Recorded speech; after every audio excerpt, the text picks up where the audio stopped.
Are we on the office meeting yet? I don't Yeah. have that link. You're fucking killing me, man. We're gonna.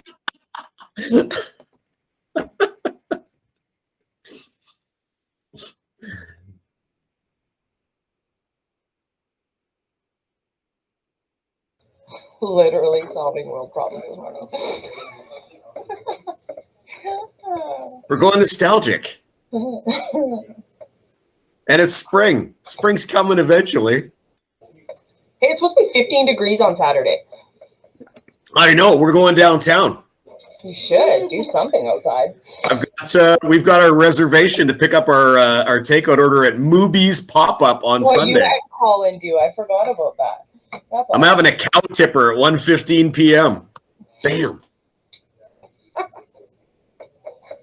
A cow tipper. Okay. Yeah, see, I just sucked y'all in with like nice mellow 70s Fleetwood Mac, and then we jump into Foo Fighters for 4 seconds. All right, we're going to be quick on the agenda today. So this is the new format. We're going to do a little bit of an intro. We're going to have a great panel every month. And then we'll do some stats and congrats, and then managing broker questions. And those are going to be our monthly meetings. And we'll get your feedback and go from there. But the goal, like I say, is to incorporate or involve more of our agents and less of me. Yay! Everybody was. It's like Christmas for everybody, including me. It's good. St. Patrick's Day next week. So as I pulled that up, I had a flashback, and most of my flashbacks are pretty entertaining. This one was kind of nasty, so this is where we're going to go. So we've got our local expert spotlight panel. That's the new official name. We're going to talk about social media. So wake up, kick ass, repeat. We're going to talk about stats and congrats, and then Q&A and once. So memory lane, because like I say, I had a flashback, and the flashback was this. It was this spinning evil ball of crap that happened about a year ago. So it was, if you remember, it was pretty much St. Patrick's Day when we shut everything down. I believe that's actually the day. So a week ago next year, or next week, a year ago next week. There we go. English.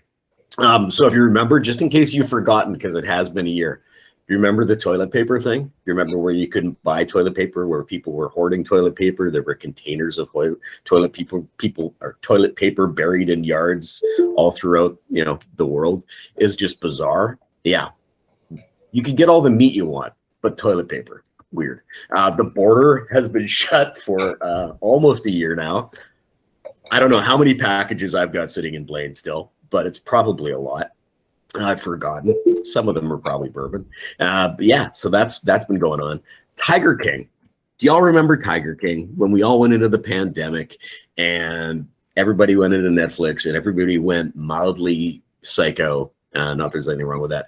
And started binge watching shows like Tiger King. We can thank the pandemic for increasing the quality of televised entertainment, because we don't have to watch that crap anymore. Did he go to jail? I don't know.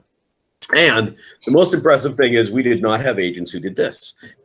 During the pandemic, we broke every sales record we've ever set. We took more listings, wrote more contracts, did all the good things that help drive real estate. And a lot of people increased their social media because you had to, because there wasn't an option. Yay. So we didn't do that. So good job. All right. That's it. That's all I got, man. I'm going to stop presenting now. How's that? Do you like that? Can I stop presenting? What do you think? You can stop. I'm here in case you didn't know. Are you? All right, let's do it. Yeah. Can you see me? I can't see it yet. Okay. All right. Well, let me know when I can start. Let me know how long I've got. More importantly, I think you have until 11:30. How's that, my friend? Sweet. Okay. Well, let's dive right in. I would first and foremost, we have 34 people here in our office meeting. Congratulations to you for showing up. And then secondly, I'd like to just give a shout out to the agents in our company that said yes to being on this panel that we've got for you right now. And this panel is a joy. It's going to be all things social media marketing. We have 30 minutes to try and unpack what I consider to be a juggernaut. So these agents have been hand selected because for the most part, they just catch my attention on Instagram or whatever it might be called these days. Facebook, I think Facebook, no one uses Facebook. I have no idea. So that shows you that I'm probably the right guy to be leading the panel, because I'm going to be taking notes, or we're recording this, one or the other.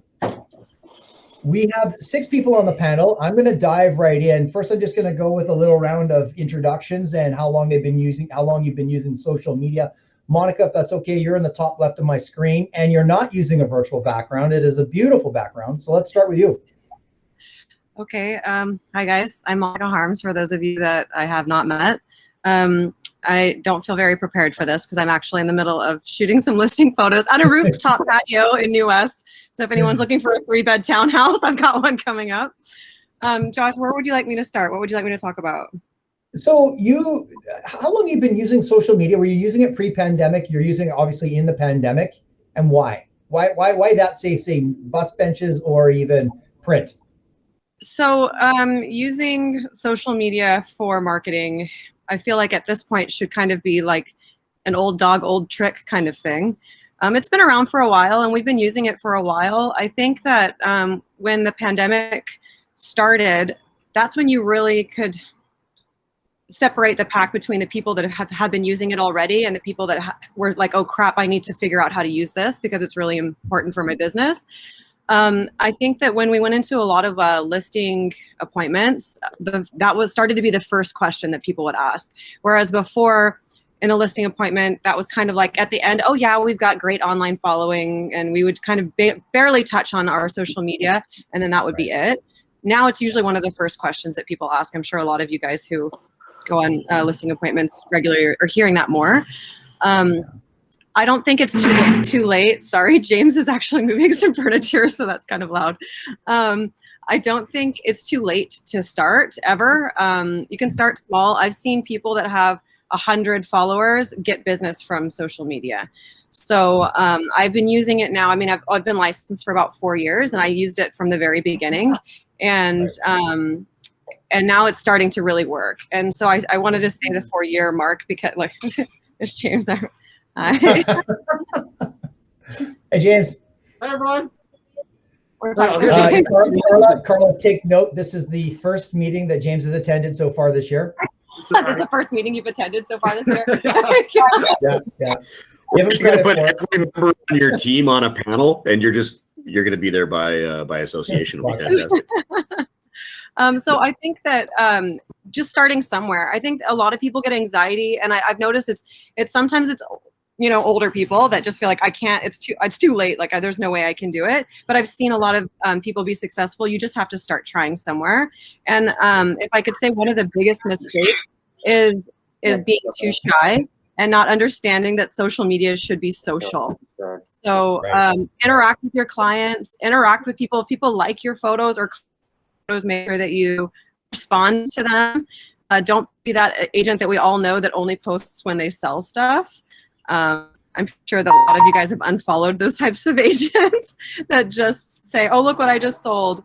The story has to start from the beginning of when you get a listing all the way to the end. So it should start right away when you get it. You should be talking about it online. At photo shoots, you should be posting about the photo shoot. At the first open house, at the first showing. If you're doing, nowadays, if you're doing offer presentation, start talking about it, and then talk about it when you sell it. Because I think that knowing what people bring to the table as listing agents when it comes to a full scope marketing is really important to people these days. But they might search you online and see how great you are at social media, or they might search you online and see how great you are at being a realtor. They can see some of the listings that you've sold, but your social media is really your true resume.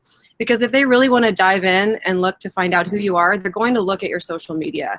So if you only have your last 10 posts are just sold, it's just going to be a picture, and it's not really going to tell the story of what you bring to the table. But if you're telling a full story every listing, that's what gets people excited, because they can really see what's happening. So yeah, I would say treat your social media like it's your backup resume, like you're knocking it out of the park. Thanks, Monica. Yeah. Thanks. That's awesome. I got plenty of questions for you too. Rob, how about you? How long have you been using social media? Tell us a little bit about your background. I've been using it for about like 10 years, I would say. Like since I started real estate. But it's interesting, like I've probably only been using it for about 2 years with purpose. So like, I think like the biggest thing is what I noticed with other, like if we go real estate specific, or even just in general, like if you really separate companies that are using like social media very well and to tell the story of their brand, like they're doing it well, or there's others where that you can see they don't have a plan and they're just throwing things at it and it's not consistent. Like it's like kind of to Monica's point, it's like 10 solds and nothing. There's no balance to it. So like it's not very attractive. It's like almost just like post with no substance, you know, it's just they're just posting to catch up. And then some people are like, oh, they don't have a plan, right? So I think that's the biggest thing for me is like, yeah, I've been using it for 10 years, but the biggest change is when I actually like developed a digital plan and a presence, and that's been the last 2 years, and that's made a huge difference. Would it be fair to say, because Monica's saying it's like a business card, so it's really in a sense it's your personality and identity, where people get to go a little deeper than a traditional business card. So you're developing, you say it's your plan. Would you be able to articulate and write it down if you were in a listing appointment and someone said to you, so what is your social plan? Would you be able to go point by point with them to do that? You don't need to do that here, but I'm more curious. Yeah, like I got a really good understanding. And then another big thing is like a big word I heard 2 years ago was like social proof. Like people are social proofing you. Like you can go in and say all these things, or someone could be like, oh, he's a great realtor. But if they're like, think about it, if you're like, hey, like this restaurant's awesome. First thing I'm gonna do is I'm gonna Google it. Then I might even not go to their Instagram. I might just go to their reviews. I'm gonna read their reviews, and I'm gonna go to their website. But sometimes the website is stale. Like it's just, the website is now stale. Like that's the way I look at it. You gotta have it. But then your Instagram, I find huge. Like that's the pulse of your brand. Like if someone wants to know like what like your heart rate of your brand is, like they should be able to be like what you did or how you did it like that day or the day before. But you know, so I really think yeah, like to answer that, like yeah, I do have a plan and it's consistent, and it's like for myself, right? So the way I post, the way I do mine is different, and that's just who I am. So if someone meets me and they social proof me, it's in line. Like I'm not somebody I'm not, you know what I mean? Like it's consistent. There's integrity there. Yeah. Thanks, Rob. Janet, with you've been doing social media now, or you've been using social media as a strategy for listings for how long now, would you say? You're on mute.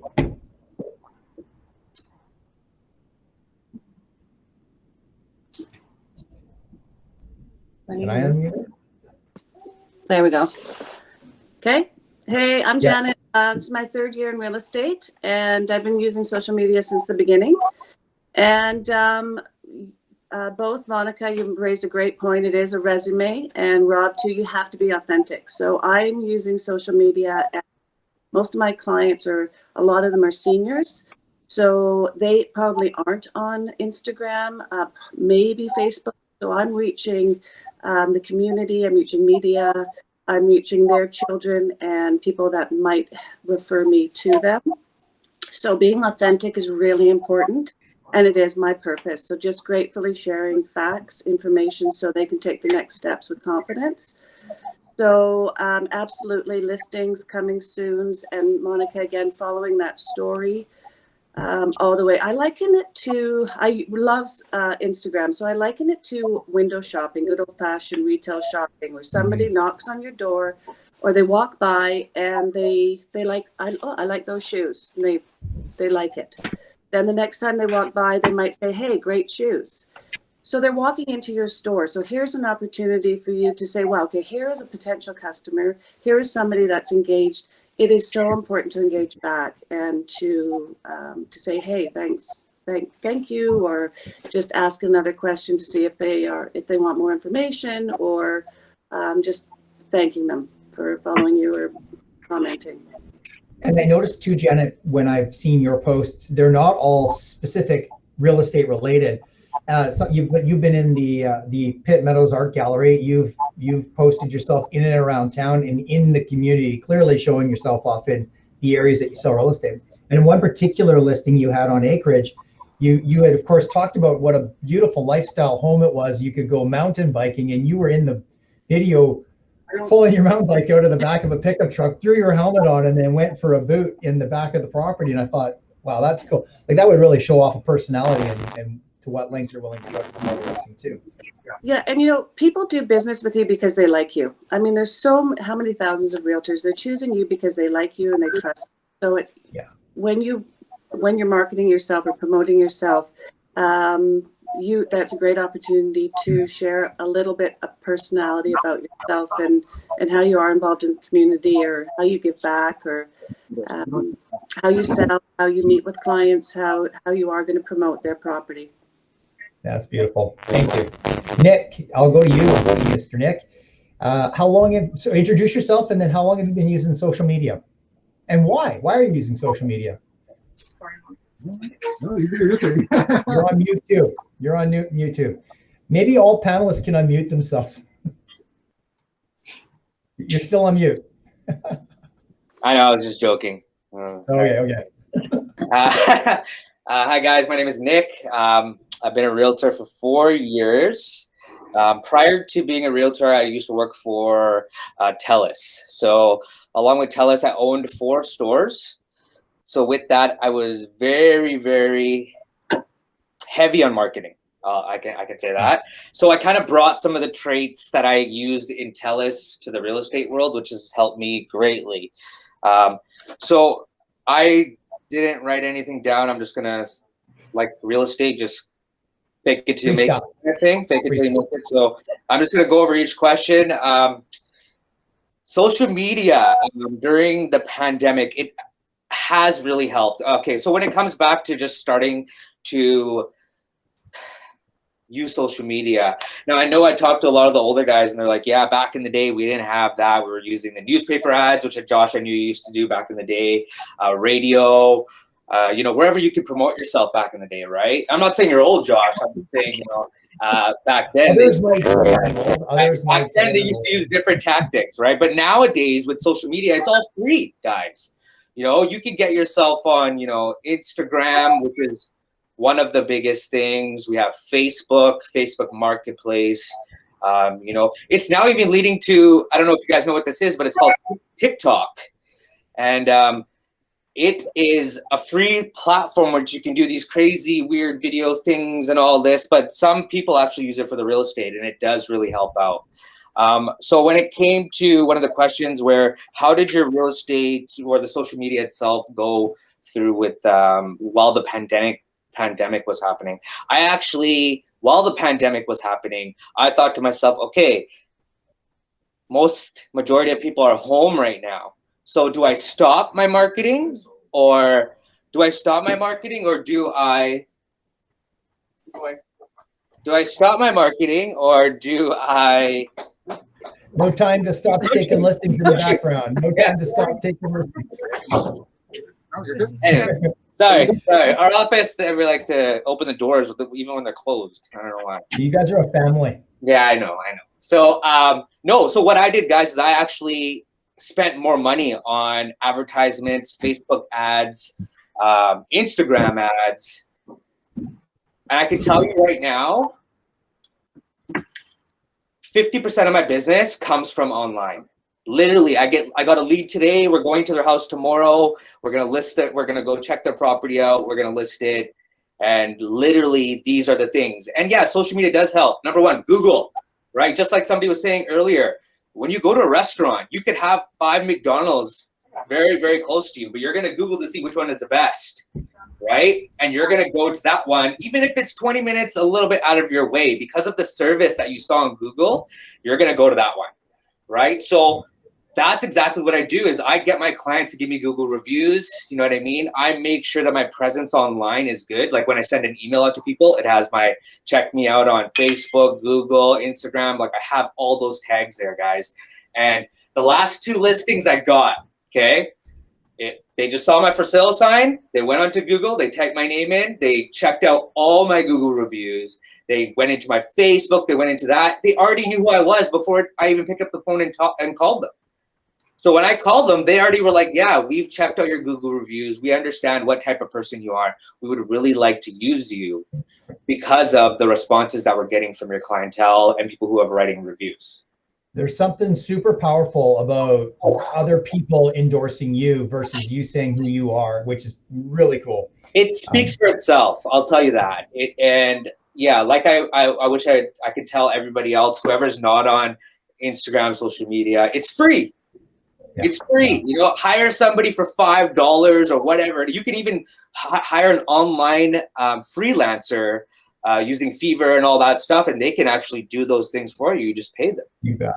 Right? Now hold that thought right there. We got 2 more panelists I need to introduce. So we'll get into we'll finish the introductions. Let's go to You Betcha, brother. But thank you very much for that. Gemma, are you there? You were in my eyesight and now you're in a different screen. I'm here. Can you hear me? I can hear you well. Oh, there you are. Yes. Okay. So introduce yourself and how long have you been using social? Okay. So good morning, everyone. I'm Gemma Wilson. I'm part of the Synergy Real Estate Group. This is my 3rd year in real estate, and I've been using social media for real estate as I was actually studying for my license, so that my sphere was aware of what I was doing. I know you sent us a few questions, and before I sort of answer them. No, those aren't for you to go through. Those are for me to ask. Oh, well, I wrote out just to give you a heads up of what I'm asking. Yeah. The teacher in me, I wrote them all out. Okay, the 3 things I wanted to really focus on in regards to social media is that, you know, people work with you because you are a brand. Social media is about a brand, and the brands that we know are the ones that we're exposed to on a regular basis. So essentially, I think when you're first starting out, it is incredibly, it can be challenging. It can be, you can be a bit anxious about it. I can't think of the word for it, but you also have to think about it. You know, sometimes you put it out there in social media, it's a bit like a fart in the wind. You know, where did it go? Nobody responded. And that's the honest truth to it, is that you have to understand that this is about building yourself as a brand. And I'm known in my local communities as a mom, as a business owner, and among other things, you know, as I participate in the community groups. But this is really about building yourself as a brand. So I still get sort of taken aback as my business is rolling into the 3rd year, and this is where my leads are coming from. And when I do, you know, qualify and ask, how did you hear about me? They're like, I follow you on social media. Then I'm like, ah, crap, I hope I didn't insult them or something weird, right? But it's about being yourself as a person, because they're not going to work with you simply because you have a realtor at the end of your name. They want to know who you are, what you're doing, you know, how do you spend your Saturdays. You know, Jacob and I have an ongoing Instagram challenge right now for Office of the Day. So I beat him because I was on his chairlift skiing with my son, and his was from a random park in Surrey. I'm like, get out of Surrey, dude. I'm still winning this contest. So the second part of this is that, you know, there's a fine balance in regards to your business and social media. Nobody wants to follow you if you're constantly just posting about your sales, because they've lost you as a person, as a brand.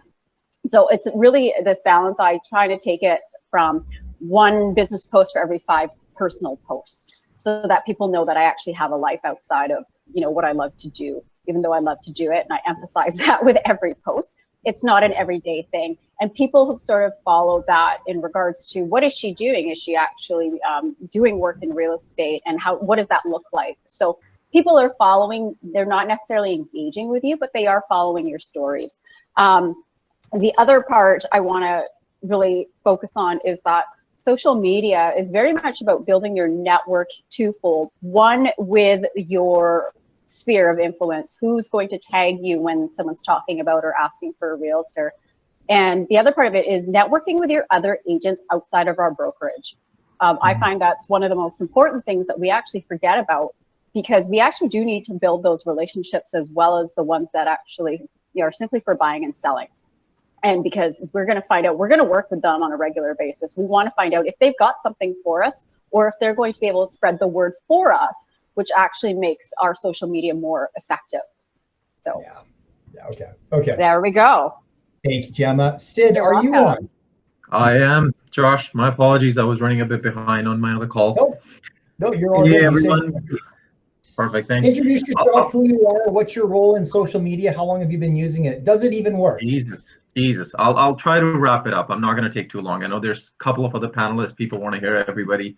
So I've been in real estate since 2013. and I've been using it since day one. So back then, I was making 2-minute videos, which were kind of like a storytelling, page by page, bedroom by bedroom, whatnot. And it kind of all evolved to cut short 30-second drone videos, everything power packed.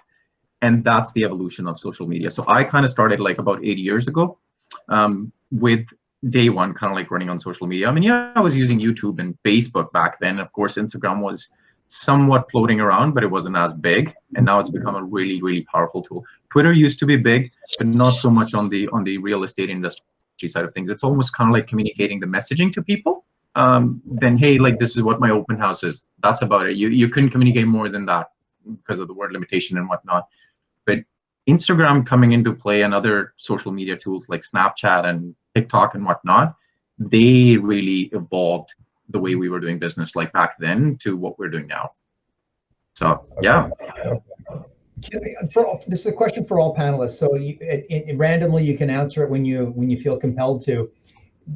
And I did sort of allude to the question. When you're going in on a listing presentation, would you have it in mind that you're, in addition to talking about price, perhaps who you are, if that's relevant, but the value, the evaluation of the house price, marketing strategy, and then go into the different strategies to perhaps differentiate yourself against another agent if you happen to be competing? Do you actually have that as part of your listing presentation?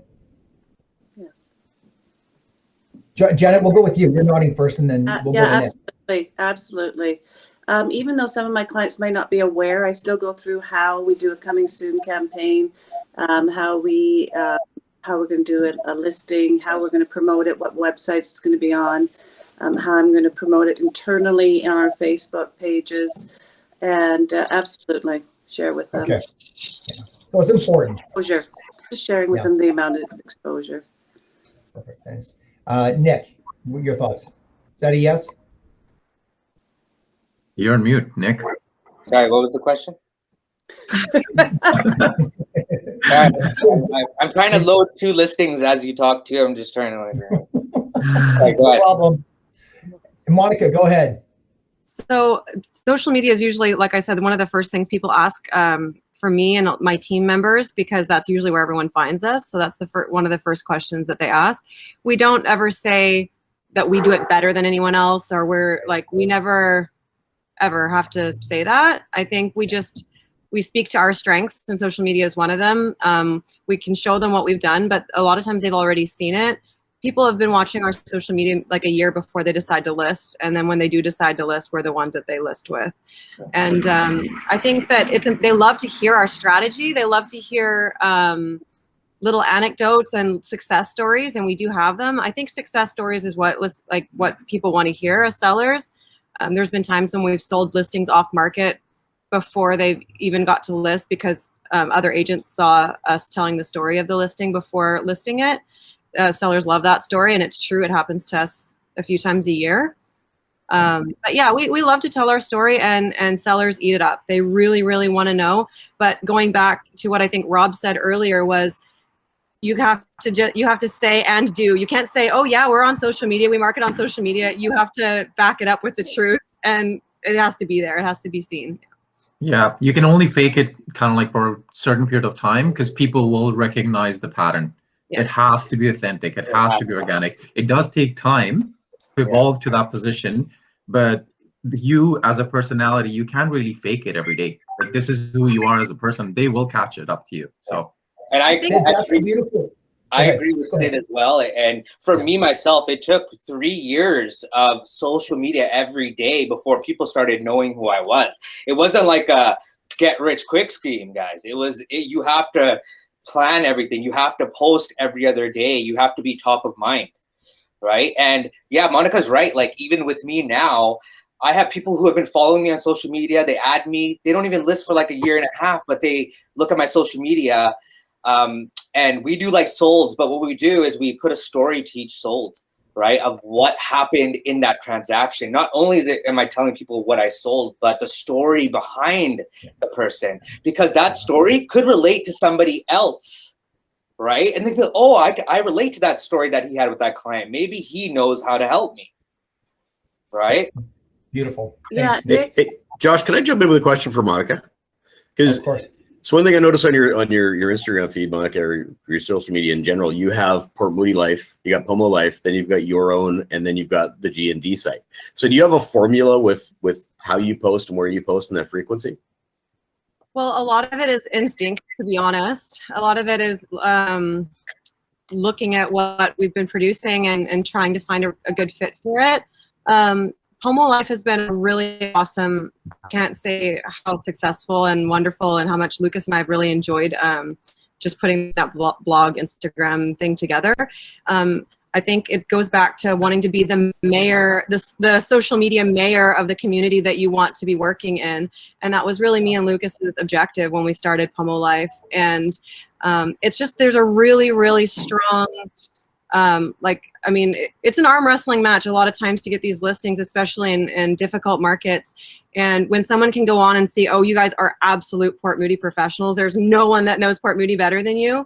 It's a really big hill for another agent to climb to win that listing from us, because we're the mayors of Port Moody on social media.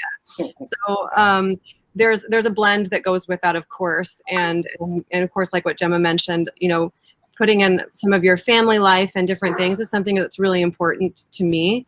I think I have a baby face, and so a lot of people think I'm in my 20s, even though I'm in my late 30s. So when they go onto my social media, they oh, she has a family. Oh, she's been doing this a long time. Oh, okay. It kind of validates me a little bit more. I get that a lot too, Monica. Like it's totally. Baby bath, yeah, baby face bath. Yeah. Hey, just a thought. So to date, I don't know of a specific school that UBC puts out or the board puts out on how to master social media marketing and content. And it sounds, for the most part, you're all in the industry for about the 4-year to 10-year or less range. It doesn't sound like it's some of you even a little newer than the 4-year. And so you dove in on it right out of the gate. I'm guessing you might have been playing on it prior to getting into real estate and saw that this would be a good avenue. But really, what was the trial and error, and where did you come up with your formula for how you're going to market your listings? Like, because it's clearly an intuitive thing, and it's also, as Rob mentioned earlier, it's very authentic to who you are. So this is your DNA. So how do you do that? And how is this, quote, duplicatable for other people here listening to want to try and mirror what you're doing? Can I Gemma the Nick, yes, yeah. So one of the things I think that was really fortunate timing when I came on as an agent was to actually go to Kirby Chan's Facebook playbook seminar. And there's key things from that I really, integrated into using social media. And you have to understand social media is this trial and error. There's a lot of apprehension about it. Where do I start? Start today and be consistent and have a system. So when that sort of translates over to listings, and as Nick says, when people are watching and looking, and by the time you shout out, when you have a listing in place, they've already know what you're going to do. But the key part of that is that it's part of your regular marketing plan. And to have to delve into it, they already know what you're doing. For them to ask what you're doing, it is part of a story. I try to track it from, hey, I'm at a listing appointment, B, coming soon. Okay, we're live. Hey, we've got viewings, and then bam, accepted offer. Yay. But it's really that storyline. So in regards to the board, because I do teach for the board, we don't have specific classes for it just yet. We are doing a series of courses for new agents, not as part of orientation, but to help reduce the attrition rate we have with new agents. And part of it is talking about branding yourself. So I believe that is in course 2 for building your business, and I'll be teaching that. So hopefully some of you will be in the dry run for that. And we do talk about social media as part of your business and how to be effective with it. But there's not one specific course. So what I would say to new agents when you're taking a look at social media is follow someone. When Josh first called me yesterday, I'm like, damn it, I have to talk next to Monica. Monica does awesome videos. I always do them like unwillingly, like, yeah, crap, okay, I'll do it. Chris knows. I'm like, oh, I don't want to do a video, right? And then they're like so successful, and I'm like, oh, crap, I got to do more, right? I got to be in the mood for those. But that's me. That's just me being me. So no, there's no specific course. I can talk to the board about developing one. I think there's a couple of mentalities or perspectives towards. Some people just sort of want to hand it off to an expert and say, take my content and do something with it. But the reality is that this business is about relationships, and people want to see who you are. So that doesn't necessarily come from handing your business, your social media business, over to someone else. Be afraid to learn how to do it. Yeah. Beautiful. Thanks, Gemma. Nick, you wanted to add? Yeah. And then going back to what you said, Nick, then Rob. I just really wanted to raise my hand. I wanted to press that button. Sorry. Go ahead, Nick. That's okay. You can That's say proof right there. I just really want. I was like, "There's a raise hand button. I want to hit that." So go ahead. No, look, Go ahead, if you want to go ahead, you can. I don't mind. No. All you, man. All you. Well, so just going back to what Josh was saying, and Gemma as well, there aren't any courses out there, but I'll let you guys know a lot of what I found. Not saying you shouldn't take any courses that are going to be provided to us. Take those courses, of course. But I found a lot of stuff on YouTube, guys. Real estate for real estate for Facebook. Like, I literally did my own research and found my stuff that actually helped. So along with, I think Monica was saying, like, you're posting stuff, but I don't know if you guys know, but there is an algorithm to Facebook and Instagram. You know what I mean? There is, and I've tested this like periodically. When's the right time to post? Is it better to post in the morning for more engagement or nighttime, right? Or the middle of the day? It all depends on the day. Friday, worst day. Why? Because Friday, everybody's ready to get off. Nobody wants to look on social media. They just want to party and drink. Worst day to kind of do that stuff, right? Saturday, Sunday, when they're hungover, relaxing, those are good days because they're on their phone all the time, right? So what I actually did, just so you guys know, is I actually created a system. Right. So I made a system of how I'm going to post and when I'm going to post and what I'm going to post. All right. So, when it comes to sale signs, is what we do right now, which is working for us, is our videos. So we've hired a good team called Van City Virtual. They do all our videos, and literally those videos are what's our selling piece. Right. I've had our last listing I had a realtor come in with his clients, and his clients came in, asked us questions about the house. And he goes, "We really loved your video online." And this is the client's realtor. The realtor's looking at us like, I was like, "Thank you." Right. Like, at the end of the day, it was that video that caught that client's eye, which made him call his realtor and come put an offer on our property. Right. So it does really help out. I'll kind of cut it short, but there is a system to it, and it's good to be periodically posting. If anybody needs help with how I use my system, just give me a shout later. Thank you, Nick. On the coattails of that point right there, Janet, have you ever had a moment in a listing appointment where the sellers pointed out some of your previous work, and that might have been the defining moment that they said, "Hey, we're just going to work with you now that we've met you and you line up with what we've seen. We're going." Has that happened to you? Absolutely, yeah.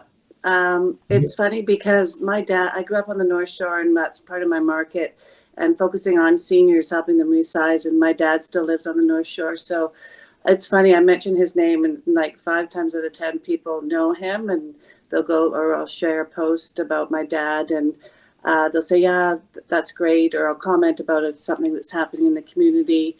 And so they know I know the community, and so they feel confident that I can sell their home. Videos, commenting on the videos. "I like what you did for so-and-so's house. Can you do that for us as well?" So, yeah, absolutely. Yeah, that's got to be a nice feeling. Yeah.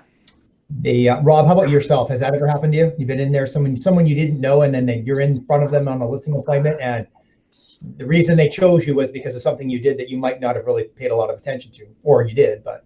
Yeah, what's like super interesting is like I'm just kind of going through like my 10-year journey of everything, and just like really listening to people at like that 4 or 5 year mark. And it's like, for me, it's funny because where I'm at with my business, I'm feeling not like I'm relating, because I'm like, in my mind, I'm like, well, my clients are super private. Like, my clients don't want that. Like, so it's like I really challenge with social media and the way I do things, because like even my wife did this BCIT social media course and like last year, and she came back to me and she's like, "You're not doing, like, to Nick's point, like what the algorithms are saying you should be doing." You're like, and I like going against the grain. So I'm like, but she's like, "You're wrong." And I'm like, yeah, I'm wrong to like that data. But if you look at my business, the data of my business, the DNA of my business, I'm doing what my business wants. So it's like, But 4 or 5 years ago, like I think back, like even when, you know, when Jay and I were working together with local and stuff, like we were like hammering Facebook. We were really using boosting posts, all that stuff, because I was trying to attract other business because I didn't have a big kind of network.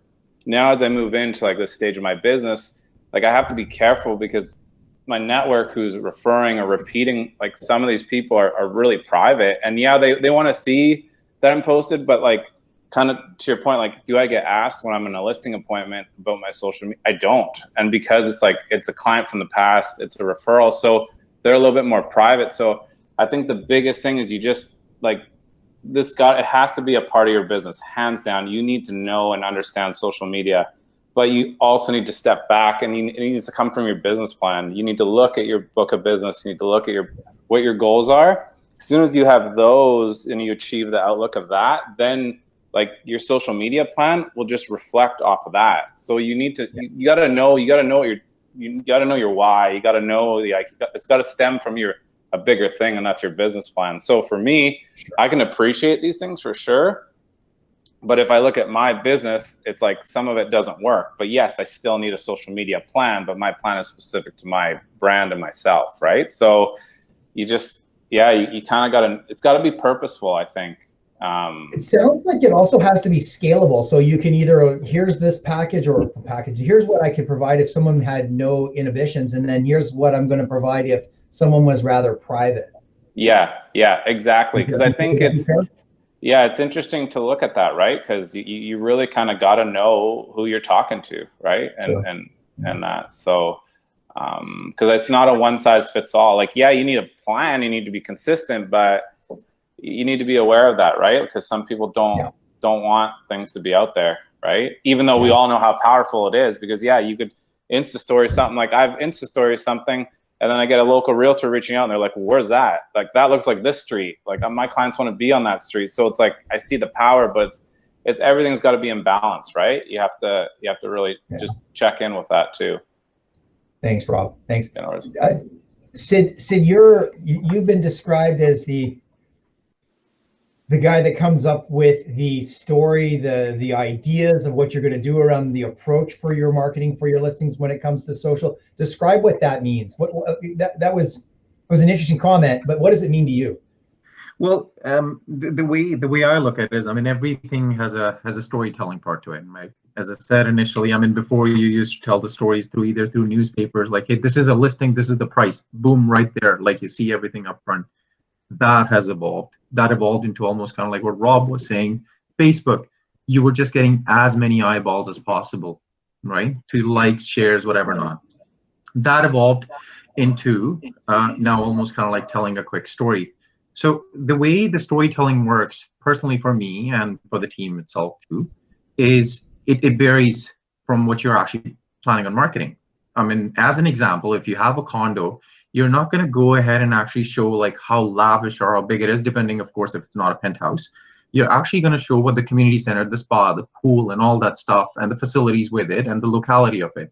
There's a storytelling part to that lifestyle of a condo living, right?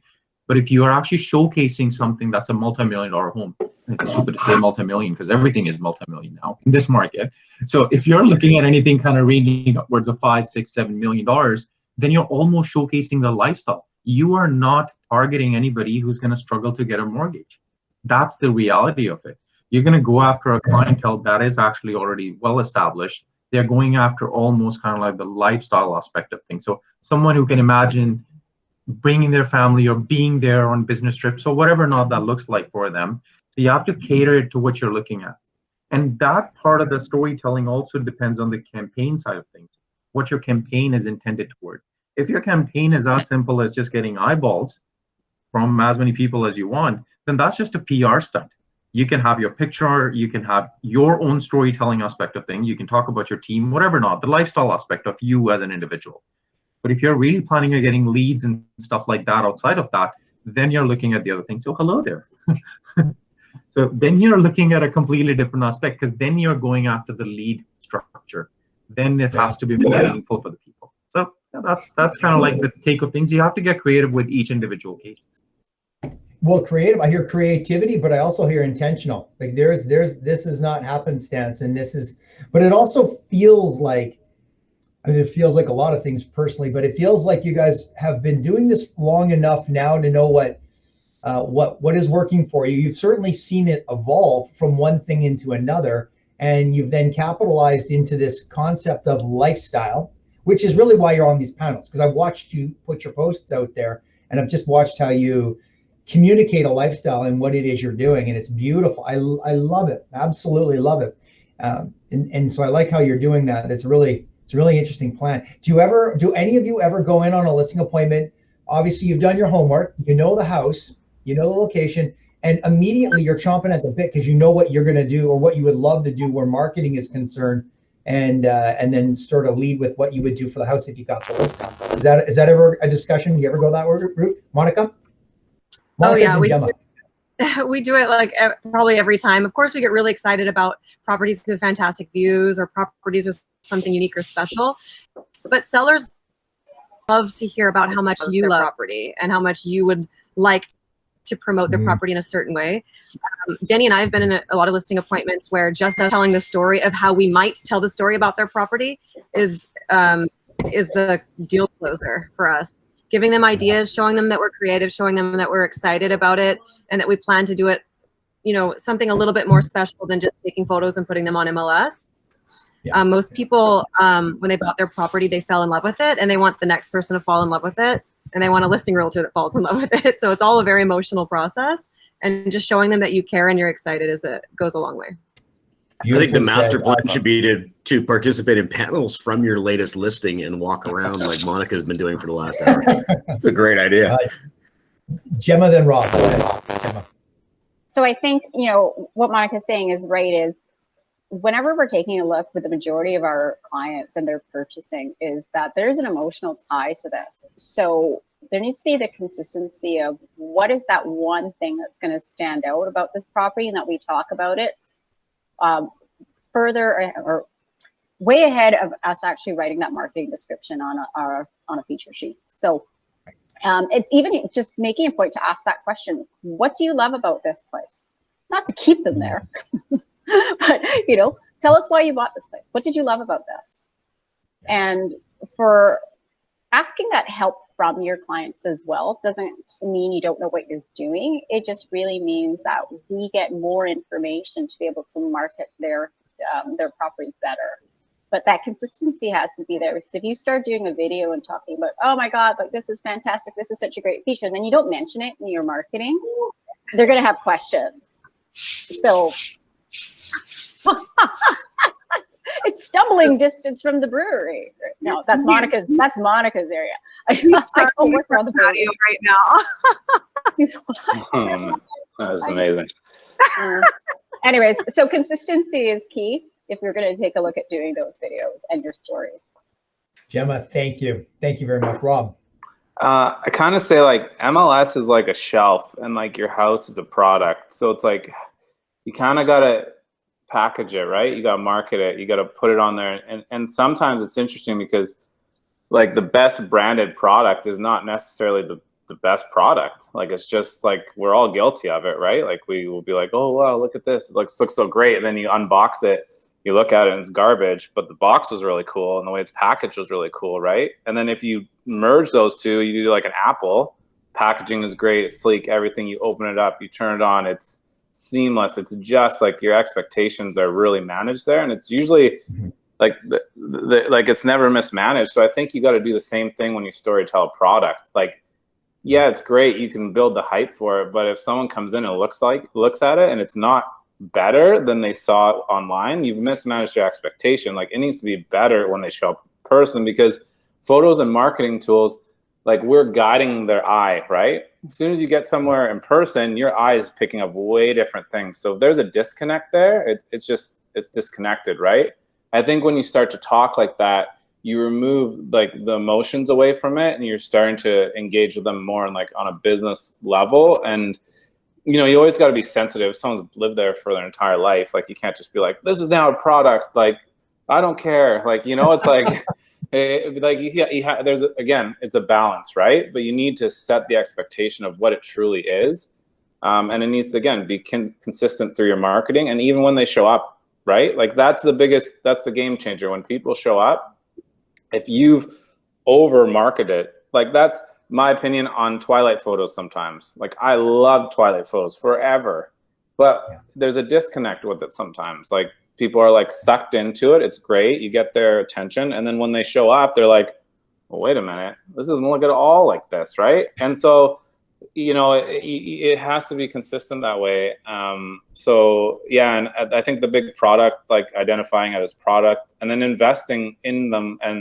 And when they hear that you're passionate about it, and like, so for me, I meet my photographer team there and I go through like similar with Monica and stuff, and you know, like how they're there, and it's like you're guiding your photographers, because these guys, like they're shooting a lot of places, and I set the expectation with my team of what I expect. They know it's like when I order something, it's like through 360 tours, it's the raw package. Like they know what I want. And so, you know, because people have seen it, and if they see your stuff online, they want that. So you better deliver that, right? If you now are saying you're going to do drone videos and then you don't, or they see drone videos, or they see you, you know, introducing the property in person, like you better do that. Like you can't cut that, right? So yeah, I think just setting the expectation, and then they feel you're invested, right? So yeah, I feel those 2 points are crucial when generating the marketing tool.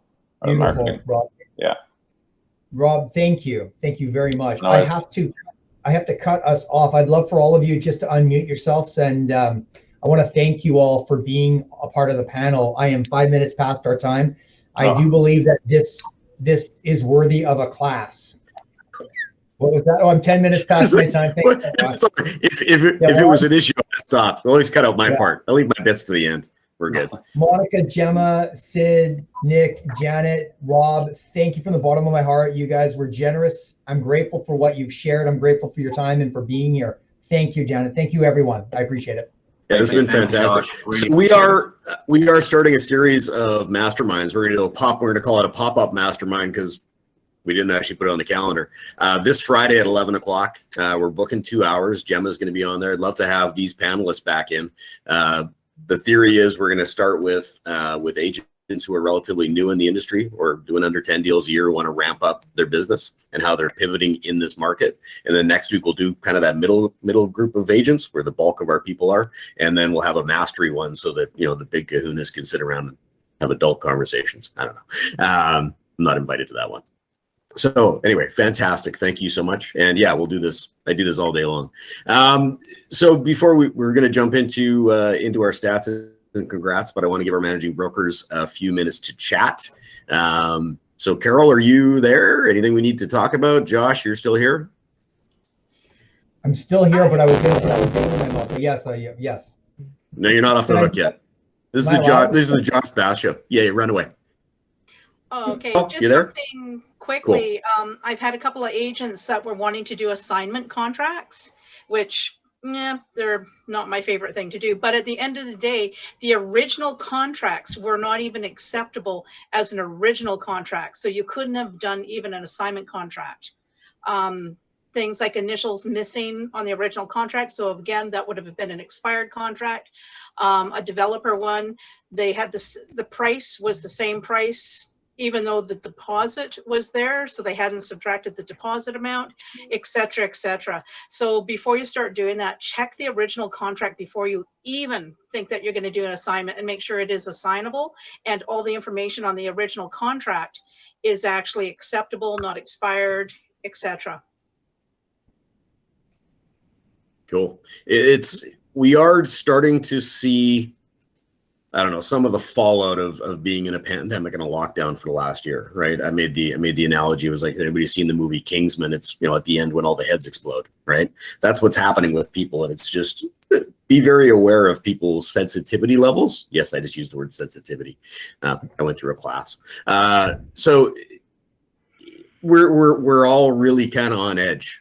And it's probably not coming out of you if you're the one who happens to be in the target zone. So when you're dealing with other real estate agents, that's going to be critical. So maybe count to 10 and then continue, but make sure that your T's are crossed and your I's are dotted every single time. Cool. All right. Is it anything else, Carl? No, That's it. 1 point. just- Wow. Bam. Well, I could give lots more, but no, that's good. We'll If you've just worry about that one thing. Okay, cool. We're gonna focus on one thing. Josh has his hand up because that was the fastest coffee or snack ever, whatever you did. Well, for you. It's halfway done. Something I want to just make you all aware of that's coming down the pipe. For those of you operating inside of teams, be prepared for big changes. And just leave it there. Don't tell them. Just yeah. So as you know, the office superintendent of real estate, OSRI, has and the council are being folded in and rolled into one Uber regulator through BC Financial Services Authority. So the government is now officially taking over. They are sinking their fingers in, working out those details. But I'm on the government relations committee for the Vancouver board. One of their very top items on their list of agenda of things that they would like to reform is this concept of teams. They believe there is a lot of misunderstanding and confusion about how it is portrayed into the world. Who's leading, what size of teams. There's so many things that are on the topic or on the table right now that they are going to be essentially addressing, and then coming out with a template on, if you want to be a team, here is the checklist through which you might need to play. One of them, which is a discussion, I don't know that it'll happen, but one of them legitimately is whomever is the team leader may need to get their managing broker's license. Now, keep that in mind. That is a discussion. It isn't, hey, this is going to happen, but this is them saying, if there's a person leading a team of 30 agents, and all of those agents are going to the team leader, that team leader is behaving like a managing broker, and typically answering a lot of questions that usually a managing broker should be answering. So they're looking at that going, well, perhaps we should make it more official and give them the designation. So that's coming down the pipe. There's some other, there's a lot of interesting things, but I'll just leave it at that for now, and just say, for you operating in teams, just know that we're on borrowed time for the way they're being operated right now. Interesting. Your business is continually changing, and again, it's being good at your craft in any profession. You have a lot of balls to juggle on a daily basis as a real estate agent these days, so we'll keep you informed. Okay, before I will do the stats and congrats, but before that, again, are you on? I'm gonna put you on the spot. So for everybody who is associated with the Fraser Valley board, yeah, there she is. Hello. Tell us what's happening. It's tomorrow, right? Yes, tomorrow. First off, I just want to say thank you so much to KW and all the Fraser Valley, actually all the agents with KW. Woo! Especially our Surrey office here. So much support from you guys, so much love. And if you guys are with the Fraser Valley Real Estate Board, make sure you log in tomorrow anytime between 8 and 9:30. You have to register before 9:30 to vote. Anybody that registers after 9:45, you're not able to vote. I'm running as a director. I'm pretty sure majority of you guys already know. We've been blasting it out there. Naomi, Carla, thank you for putting that out there. Thanks. Yeah, so make sure you guys vote. Go into the Fraser Valley Real Estate Board Realtor Link portal. There's a video on there how to vote. So if you have any other questions, feel free to reach out to me. I can always guide you and help you through that. But you know what? There's a how to vote video. So no excuses. Fraser Valley Realtors, register, vote for me. We need to get this. And if you're not a member of the Fraser Valley Board, but you know agents who are members of the Fraser Valley Board, and you all know agents who are members of the Fraser Valley Board, give Gin a big plug because she's going to be awesome. Thank Ron, you. if I can, Gin, just in talking to you yesterday, of course, knowing that you're on the Professional Standards Committee, that's the correct title of your committee. So for those of you that are eligible to vote in the Fraser Valley Board, Gin is a shining example of a realtor that is more than just a realtor. This is a person who is a professional, takes their career seriously, and is deepening her knowledge to provide more depth of who she is and what she provides to her clients. It's a beautiful example of volunteering, and I want to applaud you again, and I really do hope you get in. Thank you. And you know what? Thank you. Thank you, guys. I was talking to Nick a couple weeks ago, or probably a month ago, and he reached out to me and asked me, you know, and said as well, and said, you know what, we're wanting to volunteer with the board. Are there any benefits to it? 100%. If you can even take out a couple hours a month and volunteer with your board on any of the committees, right? I say go for it. The amount of knowledge and the amount of knowledge that you learn, and I come back to the team and even our Surrey office, I come back to them and say, okay, you know what, guys, do this, don't do this. They think I'm like Hitler now, but like, honestly, like so much knowledge and you learn so much, and that's all we want for this industry. We want to get better. We want to have our professionalism increased within the public's eye. Maybe work on the analogies for when you get elected, though. Don't ever refer to yourself as Hitler. Just saying. We can coach to that. It's good. Awesome. All right. Cool. Thank you so much. Get out and vote. Get everybody you know to go out and vote. And yeah, best of luck. We'll send happy thoughts your way. Thank you. All right. Permission to run over. If people are going to drop off, that's okay. I do want to not take away. I do want to recognize our agents who have done stuff. So give me a second while I fumble through the presentation. Bam, bam, just for fun. Make sure I actually present this time. It makes way more sense if I actually hit the share button so that I can see the. I do also want to give a nod to Nick for having a nod to Tiger King on his back wall there. So thank you again to our expert panel. You guys can see me, right? Yeah, we're not good. So there we go. So here's where we are. Everything's up. This is how you do this in 4 minutes or less. Everything is up except for the average sale price.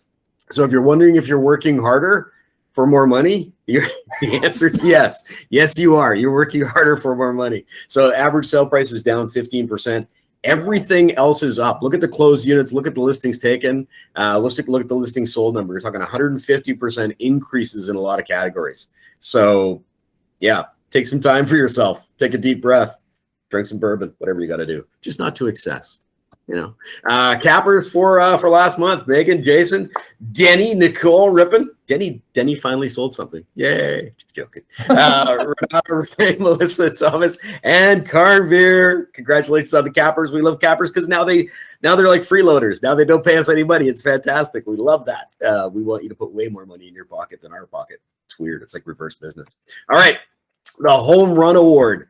Bunch of people did the. This is what I equate to transacting in real estate or doing the things that drive revenue in your business.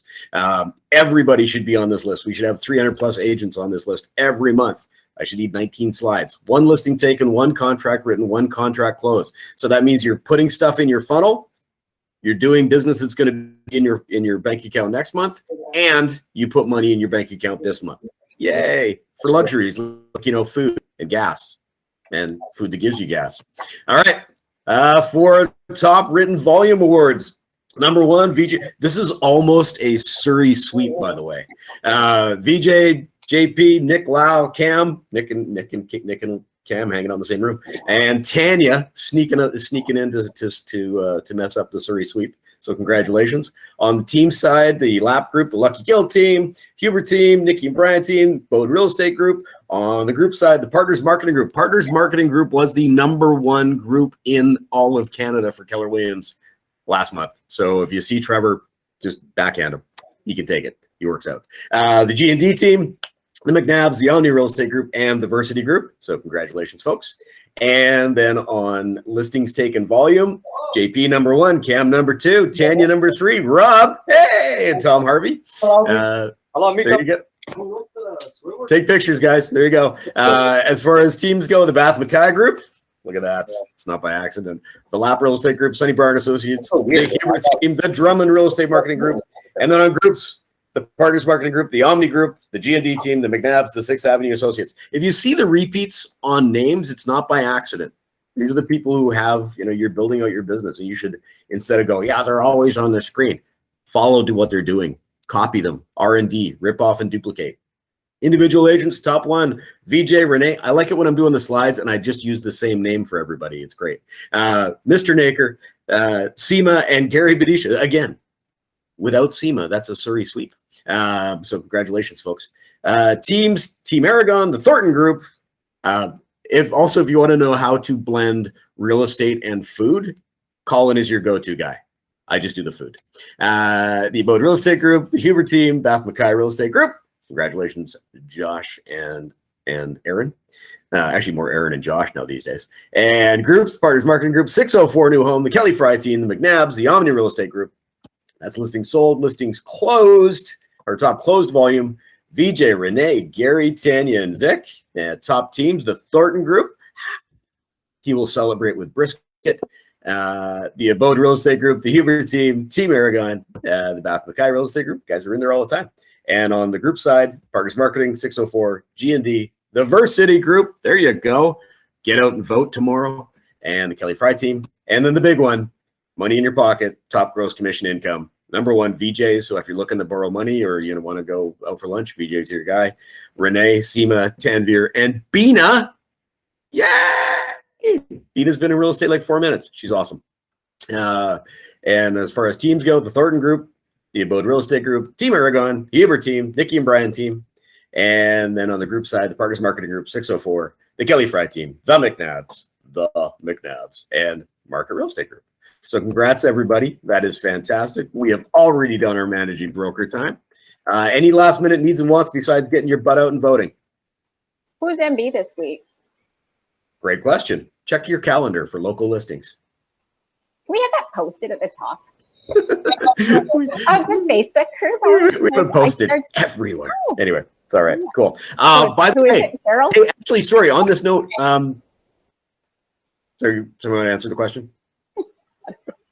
Carl answered the question. I can't actually see you. No, right she now. did. She muted. She muted you. Anyway, check your calendar. You have to do homework. I'll text you. We are going to be sending out a smart plan communication as our main form of communication to you guys. So you're going to get we are still going to produce a static calendar, but you are going to get an email each week that says, here's what's coming up for the week with live links to the classes. So yay, technology. So we started testing it. It worked. All the links work. So then we're going to inundate you guys. So what we need you guys to do is to not put us in your spam filter. Just saying. Maybe emails from your office might be important. Same thing with emails from your board. You shouldn't be surprised that you have to take legal update. And yet it happens. So yeah, make sure that we are whitelisted in your email so that you are receiving the information you need because yeah, we're critical to the way you live your lives, right? We think we are anyway. All right. And then that's it. Get the heck out of here. Have a great day. Thanks for going over. Bye.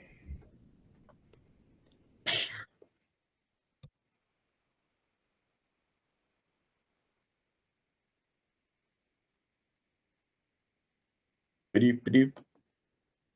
Ba-doop, ba-doop. We're all still hanging out. What do you want to talk about?